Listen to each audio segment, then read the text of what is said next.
Welcome back guys AI एक ऐसी field है जिसमें हर कोई आना चाहता है। एआई की फील्ड एक ऐसी फील्ड है जिसके अंदर बहुत सारे अभी चेंजिंग आ रही हैं। एआई को ये कहा जा रहा है कि एआई रिप्लेस कर देगा ह्यूमन जॉब्स, लेकिन ये चीज़ भी है कि एआई को सीखना और एआई पे इम्प्लीमेंट करना भी ज़रूरी है। तो इस वीडियो में हम एआई के एक रोड मैप को देख रहे होंगे और क्विकली इस रोड मैप को हम चेकआउट करेंगे कि इस रोड मैप से हम कैसे एआई, एमएल और डीप लर्निंग के कॉन्सेप्ट्स को सीख सकते हैं। तो ये रोड मैप मैंने आपके लिए तैयार किया है। अब इस रोड मैप को अगर हम गैदर करें और इस रोड मैप को थोड़ा सा हम डीप लर्निंग करें इसकी, तो सबसे पहले आपने एआई में एआई और एमएल की बेसिक्स को सीखना है। अब उस बेसिक्स को सीखने से पहले आपने कुछ एआई की एग्जांपल्स को सीखना है, आपने कुछ एआई के रोल्स को देखना है, आपने एआई के एप्लीकेशंस को देखना है और सिर्फ ये देखना है कि आपने एआई को कहाँ यूज़ करना है अपनी फील्ड में। उसके बाद उसके एथिकल कंसिडरेशंस को देखना है और लिमिटेशंस को देखना है। मतलब कि एआई जो है वो क्या कर सकता है, एआई क्या नहीं कर सकता, इन चीज़ों को यहाँ पे आपने देखना है। फ्यूचर के ट्रेंड जैसे video to text to video AI आ गया हुआ है, उसके साथ टेक्स्ट टू स्पीच एआई ये भी अब आपके पास अवेलेबल है। तो मार्केट में क्या ट्रेंड चल रहे हैं उसको भी आपने एक दफ़ा यहाँ पे फर्स्ट स्टेप में चेकआउट करना है। इसके बाद आपने फंडामेंटल ऑफ प्रोग्रामिंग जो आपके पास मेन कोर है जी किसी भी प्रोग्रामिंग करने की फील्ड के अंदर, आपके पास एआई भी एक प्रोग्रामिंग की फील्ड ही है, तो कंसीडर किया जाता है कि पाइथन एआई के लिए बहुत ज़्यादा ही यूज़फुल एक लैंग्वेज है। तो इस लैंग्वेज को आपने ज़रूर अप्रोच करना है। पाइथन को सीखने के लिए बहुत सारे ट्यूटोरियल यूट्यूब पे, कोर्सेरा पे और गूगल क्लाउड कोर्सेज आपको अवेलेबल करवा रहा है, वहाँ पे भी आप एक दफ़ा चेकआउट कीजिएगा। पाइथन के साथ साथ आर लैंग्वेज को, आर प्रोग्रामिंग लैंग्वेज को भी एआई के लिए बहुत यूज़ किया जा रहा है, क्योंकि इसके जो कंपाइल इंजन्स हैं वो बहुत अच्छे हैं एज़ कम्पेयर टू पाइथन भी वो बहुत अच्छे हैं। इसके साथ साथ आप C++ से मशीन लर्निंग स्टार्ट कर सकते हैं और जावास्क्रिप्ट से भी एक हल्की फुल्की एआई को स्टार्ट किया जा सकता है। इसके साथ जो मेन टॉपिक आता है वो ये है कि आपने मैथमेटिक्स को ज़रूर सीखना है इसके अंदर। अब मैथ्स को सीखने के लिए बहुत सारे आपके पास कॉन्सेप्ट्स आते हैं, जैसे लीनियर अलजेब्रा की एप्लीकेशन और लीनियर अलजेब्रा आता है। तो इसको सीखने के लिए मैं हाईली रिकमेंड करूँगा कि आप elementary linear algebra by Howard Anton वाली बुक को 12th और 11th जो आपके पास एडिशन है उसे ज़रूर चेकआउट करें। ये आपके पास लीनियर अलजेब्रा के सारे कॉन्सेप्ट्स को यहाँ पे आपके पास एक अच्छा स्टैंड ऑन दे सकता है और linear algebra from the basics to advance आप इस बुक से सीख सकते हैं।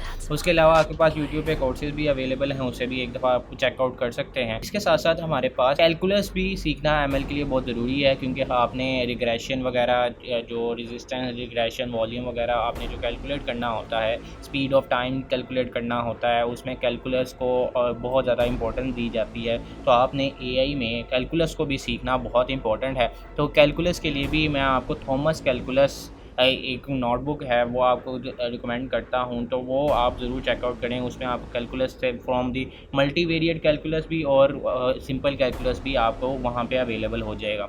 उसके बाद सबसे मेन टॉपिक जो आपके पास सीखना ज़रूरी है ही है वो ये है प्रोबेबिलिटी एंड स्टैटिस्टिक। वो प्रोबेबिलिटी और स्टैटिस्टिक को सीखना इसलिए ज़रूरी है क्योंकि आपके पास जो प्रिडिक्शन एआई आपकी मॉडल, जनरेटिव एआई का मॉडल जो आपको करता है, वो आपके पास प्रोबेबिलिटी और स्टैटिस्टिक से ही आते हैं। यहाँ पे टेंसर्स का कॉन्सेप्ट आता है। तो आप जैसे भी प्रोबेबिलिटी और स्टैटिस्टिक्स को सीखेंगे तो आपके पास ये टेंसर्स और big data, huge data, raw data के बारे में आपके पास ये इन्फॉर्मेशन आ जाएगी। तो आपके पास ग्राफ थ्योरी भी इसके अंदर आती है, लेकिन ग्राफ थ्योरी इतनी कैपेबल नहीं है। तो आपको यहाँ पे 4 to 5 स्टेप्स के अंदर आप ये mathematics for AI and ML सीख। इसके साथ साथ आपके पास मशीन लर्निंग का जहाँ पे स्टेप आता है जो कि मैंने रखा है। स्टेप में आपने सुपरवाइज्ड लर्निंग एल्गोरिथम सीखने हैं और उसके साथ साथ अनसुपरवाइज्ड एल्गोरिथम सीखने हैं। सुपरवाइज्ड एल्गोरिथम क्या होता है? वो एल्गोरिथम जो कि आप मेन प्रोग्रामिंग में या फिर आप बेसिक प्रोग्रामिंग में यूज़ करते हो, और अनसुपरवाइज्ड लर्निंग प्रोग्राम एल्गोरिथम वो होता है जो कि मशीन लर्निंग में यूज़ होता है। यहाँ पे इन दोनों के कॉन्सेप्ट्स को आप यूट्यूब के वीडियोज़ में भी चेकआउट कर रहे होंगे। मैंने आगे आने वाली वीडियोज़ में भी मशीन लर्निंग का कोर्स लेके आ रहा हूँ, तो उसके लिए भी ज़रूर आप रुकिएगा, मैं उसको भी चेकआउट ज़रूर करवाऊँगा कि मशीन लर्निंग और एल्गोरिथम और मशीन लर्निंग में क्या फ़र्क है, तो वो चीज़ भी हम देख रहे होंगे। रीइंफोर्समेंट लर्निंग भी यहाँ पे आती है। रीइंफोर्समेंट लर्निंग भी बहुत इंपॉर्टेंट कॉन्सेप्ट है जो कि आगे पर मशीन लर्निंग में यूज़ होता है। इसके साथ साथ आपके पास evaluation of machine learning models को आप एवेलुएट करवाते हो, यहाँ तक आपके पास ये कॉन्सेप्ट बहुत अच्छा है। यहाँ पे इंटरमीडिएट लेवल तक आप मशीन लर्निंग यहाँ पे सीख सकते हो।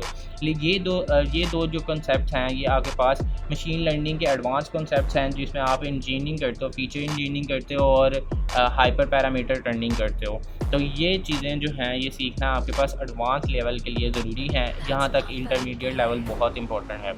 अब इसके साथ साथ हमारे पास डीप लर्निंग का एक कॉन्सेप्ट आता है कि हम डीप लर्निंग को कैसे करें। तो आप डीप लर्निंग को कर सकते हो, वो सिर्फ न्यूरल नेटवर्क और न्यूरल नेटवर्क को सीखना और न्यूरल नेटवर्क में क्या क्या चीज़ें चल रही हैं इन चीज़ों को देखना आगे बढ़ डीप लर्निंग के कॉन्सेप्ट्स के अंदर आता है।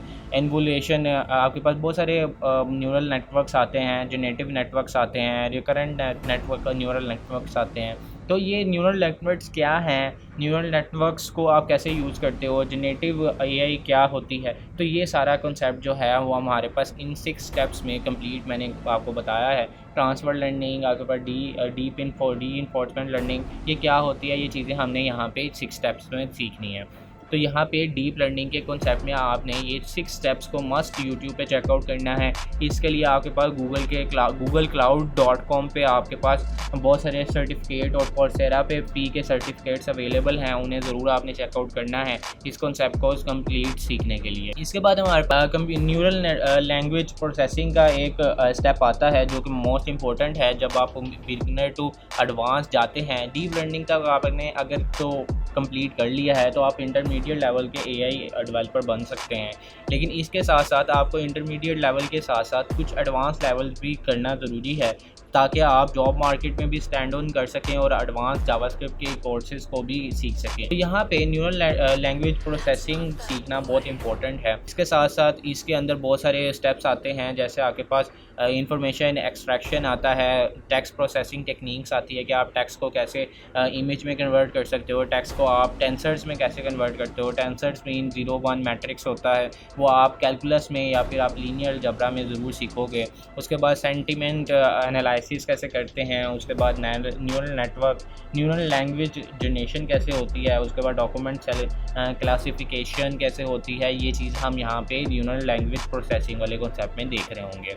इसके साथ साथ हमारे पास कंप्यूटर विजन क्या होता है, कंप्यूटर को विजुअलाइज कैसे किया जाता है, कंप्यूटर को कैसे विजुअलाइज किया जाता है। तो कंप्यूटर विजुअलाइजेशन में आपके पास सबसे ज़्यादा जो इम्पोर्टेंट एग्जांपल होती है वो ये है कि ऑटो ड्राइविंग कार जो आजकल टेस्ला वगैरह की कंपनीज बना रही हैं, तो उसके अंदर यहाँ पे कंप्यूटर विजन को बहुत ज़्यादा यूज़ किया जाता है। फेशियल डिटेक्शन, ऑब्जेक्ट डिटेक्शन को बहुत ज़्यादा यूज़ किया जाता है, इमेज सेगमेंटेशन को बहुत ज़्यादा यूज़ किया जाता है। उसके साथ साथ ऑप्टिकल कैरेक्टर रिकॉग्नाइजेशन और ऑब्जेक्ट ट्रैकिंग को भी बहुत ज़्यादा यूज़ किया जाता है। तो इस कॉन्सेप्ट में आप ये सी चीज़ें सीख सकते हो कि आप कैसे किसी ऑब्जेक्ट को, किसी भी एक ऑब्जेक्ट को, एक इंसान को, ह्यूमन को कैसे आप कंप्यूटर से विजुअलाइज करके उसे डिटेक्ट कर सकते हो और उस डिटेक्शन पे मुख्तलिफ ऑपरेशंस परफॉर्म किए जाते हैं, मुख्तलिफ प्रोसेसेस परफॉर्म किए जाते हैं। इसके बाद आपके पास रीइंफोर्समेंट लर्निंग का कॉन्सेप्ट आता है। अब यहाँ तक जितने मैंने रोड मैप का आपने देख लिए हैं स्टेप, अब यहाँ पे इसको सीखने के लिए बहुत सारे ट्यूटोरियल्स अवेलेबल हैं।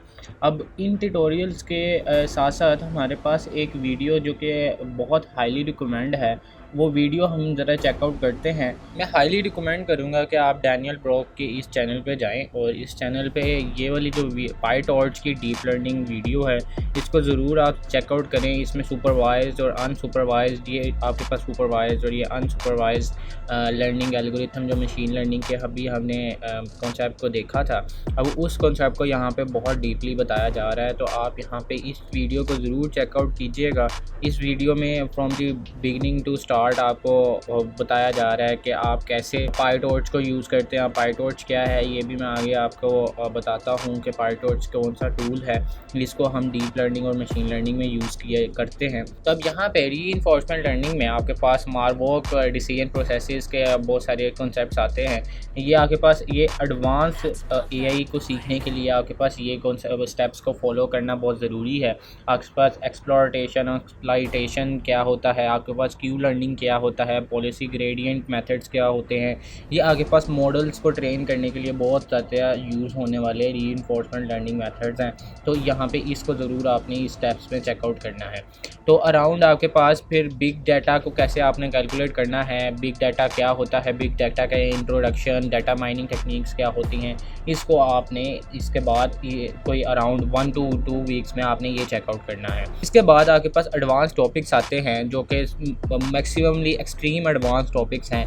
तो इन टॉपिक्स पे आपके पास रिसर्च पेपर्स अवेलेबल हैं, गूगल आर्टिकल्स पे आप जाके यहाँ पे चेकआउट कर सकते हैं। कोर्सेरा आपके पास है, आपके पास कोरे है, आपके पास उन चीज़ों पे जाके आप चेकआउट कर सकते हैं। इनके बिटवीन आर्टिकल्स हैं और आर्टिकल्स भी प्लेंटी ऑफ द थिंग्स में हैं। तो ये जो स्टेप है आपके पास, ये तब ही आप ले सकते हैं अगर आपको पिछले सारे स्टेप्स जो हैं वो फाइनली आपको आता है। तो आप यहाँ पे रोबोटिक प्रोसेस ऑटोमेशन को आप देख सकते हैं, एक्सप्लेनेबल एआई क्या होती है, एथिकल एआई प्रैक्टिसेस क्या हैं, साइबर सिक्योरिटी में एआई को कैसे यूज़ करते हैं, ये चीज़ों को हम देखते होंगे यहाँ पे। अब उसके साथ साथ हमारे पास एआई और एमएल की लाइब्रेरीज़ जो होती हैं और फ्रेमवर्क्स जो होते हैं उनको हम कैसे चेकआउट करते हैं, वो चीज़ों को यहाँ पे हम देखेंगे।